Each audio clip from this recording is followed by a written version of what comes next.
En el presente video vamos a realizar el cálculo de la altura de una montaña utilizando razones trigonométricas a partir de una situación dada. La situación dice: una persona mide la altura y de una montaña. Para ello se ubica a una distancia x de la montaña, desde donde mide un ángulo de elevación θ respecto a la horizontal hasta su cima. Luego camina una distancia d hacia la montaña y mide un ángulo de elevación φ respecto a la horizontal. Encuentre una ecuación general para calcular la altura de la montaña en términos de φ, θ y d, despreciando la altura de los ojos del observador respecto al piso. Lo primero en lo que debemos apoyarnos es en una gráfica. Entonces dibujamos una montaña y una superficie plana, que es donde va a estar ubicado el observador. Trazamos la altura del pico de la montaña y a esa altura, según dice el enunciado, lo llamamos y. Trazamos la distancia desde esa línea, la distancia donde está ubicado el observador, y esa distancia, según dice el enunciado, es la distancia que llamamos x. Desde allí el observador mide un ángulo de elevación sin tener en cuenta la altura de los ojos, es decir, a nivel del piso trazamos una línea hasta el pico de la montaña, y como vemos se forma un triángulo que tiene dos catetos: y, la altura de la montaña, y x, la distancia donde se encuentra el observador, formando un ángulo θ respecto a la horizontal. De manera que, como tenemos dos catetos, que son el cateto opuesto al ángulo θ y el cateto adyacente, relacionamos esos dos catetos con la función trigonométrica o la razón trigonométrica tangente, que es la razón entre el cateto opuesto y el cateto adyacente x. Continuando, dice que la persona camina hacia la montaña una distancia d. Entonces, en este punto que estamos marcando con el cursor, se genera otro triángulo, porque aquí el observador vuelve a mirar al pico de la montaña y se genera otro ángulo que se llama ángulo φ. De manera que se está generando otro nuevo triángulo, también triángulo rectángulo, que tiene como catetos la altura de la montaña y una distancia que corresponde a la distancia original x menos el corrimiento que hizo el observador d. A esta medida de este cateto lo llamamos x menos d. Volvemos a tener un triángulo rectángulo donde conocemos el cateto opuesto y el cateto adyacente al ángulo dado φ, de manera que podemos volver a establecer otra razón tangente para este ángulo φ. Esa tangente, aplicando la definición, es cateto opuesto y sobre cateto adyacente x menos d.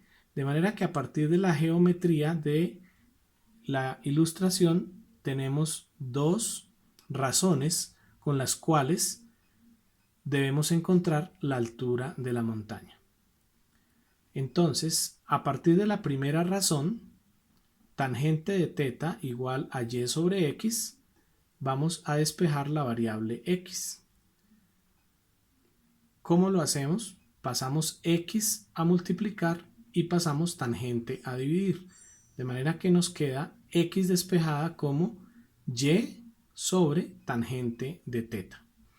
Este valor de x lo vamos a llevar a la expresión que teníamos anteriormente para el triángulo más pequeño, en donde el valor de x lo vamos a reemplazar por el que acabamos de encontrar, de manera que tangente de φ lo vamos a calcular como y sobre, en vez de x colocamos el valor que encontramos, y sobre tangente de θ menos la distancia d de corrimiento. Es claro que al empezar a desarrollar, para poder encontrar el valor de y, que es la pregunta del problema, necesitamos hacer la operación del denominador de esta fracción, y menos tangente de teta, perdón, y sobre tangente de teta menos d. Esta es una operación entre fracciones, pero como este no es una fracción, entendemos que hay que colocarle denominador 1 para poder operar las dos fracciones. Es como si tuviéramos d sobre 1. Y entonces operamos multiplicando en cruz. Y por ese denominador 1, y por 1 es y, menos d por tangente de teta, sobre el producto de los dos denominadores, tangente de teta por 1, tangente de teta. Aquí nos vuelve a quedar una operación de fraccionarios, y dividido entre otra fracción.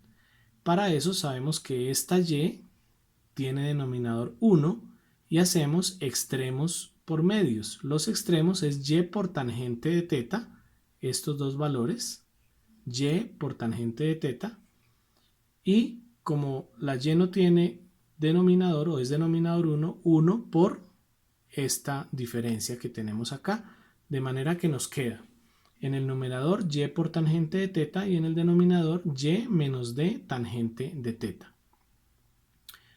Seguimos empeñados en obtener el valor y. Entonces, este denominador lo pasamos al otro lado a multiplicar a tangente de phi. De manera que tenemos ahora que tangente de phi es igual a y menos d, perdón, tangente de phi por y menos d tangente de teta es igual a y tangente de teta. Hacemos propiedad distributiva para eliminar este paréntesis, de manera que multiplicamos tangente de teta por cada uno de los términos de este paréntesis. Nos queda y por tangente de teta menos d tangente de teta por tangente de phi. Del otro lado de la ecuación no hemos hecho nada. Ahora debemos dejar todos los valores y a un solo lado. Para eso movemos este término y tangente de teta que está a la izquierda, a la derecha lo pasamos a la izquierda a restar, y este d tangente de teta por tangente de phi que no tiene término y lo pasamos a la derecha, de manera que la expresión nos queda y tangente de phi menos este término que pasamos del otro lado, y tangente de teta igual a d tangente de teta tangente de phi, que estaba negativo al lado izquierdo y pasa positivo al lado derecho. Y observamos que en el lado izquierdo de la ecuación hay un factor común, que es y. Factorizamos y nos queda y por tangente de phi menos tangente de teta igual a d tangente de teta por tangente de phi. Observamos que ya tenemos una sola y del lado izquierdo y nos hace falta despejar. Para eso pasamos este factor a dividir. De manera que hemos encontrado el valor de y. D tangente de teta, tangente de phi, sobre tangente de phi menos tangente de teta. Está el valor de la altura de la montaña en términos de los ángulos de observación, teta y phi, y en términos del corrimiento d que hizo el observador hacia la montaña. Veamos cómo se aplica en una situación donde tenemos los valores de ángulos y de desplazamiento. Una persona mide la altura y de una montaña. Para ello se ubica a una distancia x de la montaña, desde donde mide un ángulo de elevación de 12 grados respecto a la horizontal, hasta su cima. Luego camina una distancia de 5,99 kilómetros hacia la montaña y mide un ángulo de elevación de 14 grados respecto a la horizontal. Encuentre la altura de la montaña despreciando la altura de los ojos del observador respecto al piso. De nuevo tenemos nuestra gráfica, marcamos la distancia que vamos a calcular, la altura de la montaña que llamamos y, marcamos el nivel de referencia que es el piso que llamamos x, y la primera observación hasta la cima de la montaña es a través de un ángulo de elevación que ahora sabemos que mide 12 grados. Luego la persona camina 5,99 kilómetros hacia adelante y vuelve a hacer una observación. la observación genera que el ángulo de elevación ahora es de 14 grados. Tenemos ya la solución general del sistema. Entonces observe que solamente tenemos que reemplazar los valores de distancia, 5,99 kilómetros, tangente del ángulo inicial, 12 grados, tangente del ángulo final, 14 grados, y hacer la diferencia entre tangente de 14 menos tangente de 12, y eso nos da 8,63 kilómetros. Con esto hemos obtenido el valor de la altura de la montaña aplicando la fórmula general que habíamos obtenido en la situación anterior.